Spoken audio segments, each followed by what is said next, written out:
Basically anyone who plays games has heard the praise for Telltale's Walking Dead. It's an incredible story that I really recommend.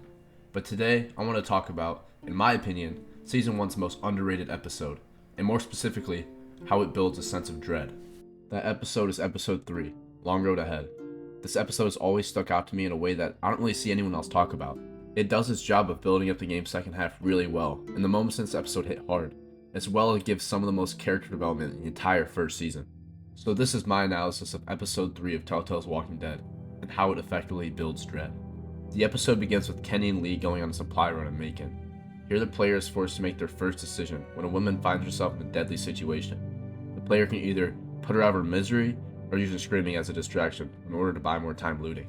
At a surface level, this choice seems to exist solely to give the player a moral dilemma, but it actually begins the buildup of dread that only continues to pile up later on. The situation the player is put in is unpleasant and reveals what the world has come to, a merciless place in which seemingly the only thing that matters is survival. Later, in the motel, Lee talks to the entire group. Here there is some foreshadowing that I want to talk about. When talking to Duck outside of Lily's room, there are bullet holes placed behind him, foreshadowing his death later in the episode. Also, when talking to Katja, she mentions that she understands that it's necessary, but does not like that it's come to the point where everyone has to carry weapons. These lines serve two uses. One, just like Duck, foreshadows her death later on. And two, more importantly, it nods to the same point made earlier about the state of the world. A child should not have to live in an abandoned motel littered with arrows and bullet holes. A mother should not have to be forced to carry a weapon for the safety of her family. Yet it is just the way the world is now. These moments continue adding to the slow burn of dread. After the attack on the group, everyone piles into the RV to escape the bandits. This then starts the episode's main build of dread. This section first serves as rising tension, as Lee blames multiple people for stolen supplies, while her anger escalates more and more. But after the tension crescendos outside the RV is when the dread starts to build. The future of the group looks bleak. You just lost a member, one's an emotional mess, and the group has no plan, no destination, and nowhere left to call home.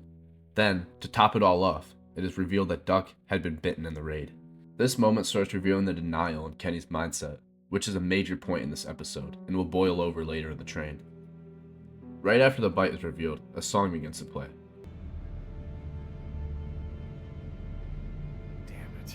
Road's blocked.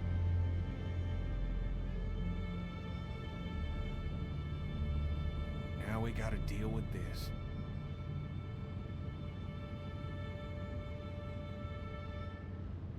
This song is called Rails and Wretches, and I want to talk about it a bit. I love this song, and it's so close to being my favorite song from all 4 seasons of the game, including everyone's favorite, Clementine Suite. The reason I like this song so much is because it does its job of building dread so well. In fact, this song was the entire reason why I had this idea for a video. The song's job is to instill this sense of dread in the player, and it continues to play multiple times throughout the rest of the episode. When I think back to this episode, I think about this song. When I think about dread even, I think about this song.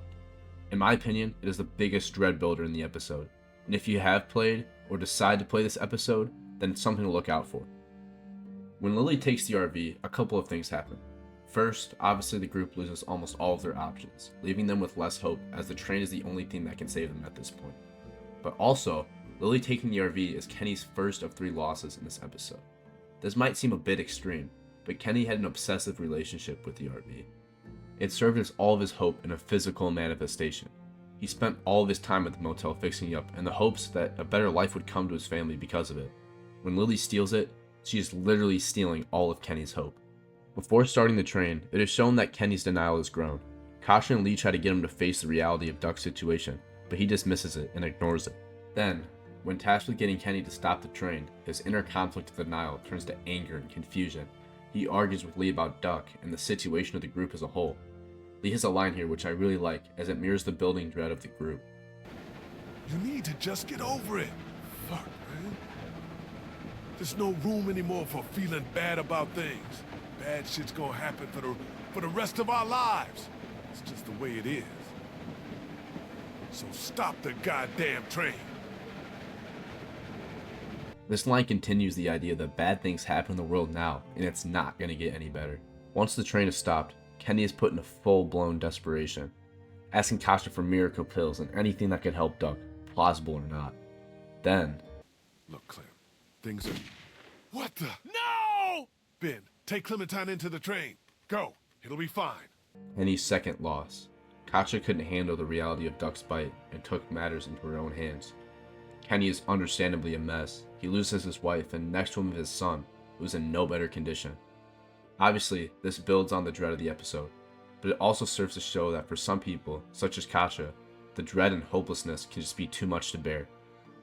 Then, moments later,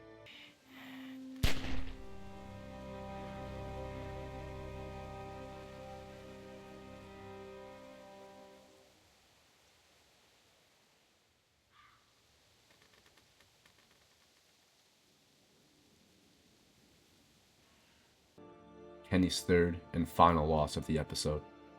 Kenny has now lost everything. He has no reason to continue, but chooses to anyway. The group that started the episode is now down to 4 people. All that remains is Lee, Clem, a traitor, an emotional wreck, and someone you've just met. There's no plan once you get to Savannah. For others, there's no reason to even go there anymore. This is when the dread of the episode peaks. All the build-up mentioned before accumulates to this moment. At this point, the game had left me with a feeling that no other narrative got me to feel. It left me with an overwhelming sense of dread. Thank you for watching my first attempt at a video game analysis/essay. This is my first shot at this, so any feedback in the comment section is very much appreciated. Also, if you haven't played the Walking Dead games and made it to this point, I highly recommend you give them a shot. That's all I have, and thanks again for watching.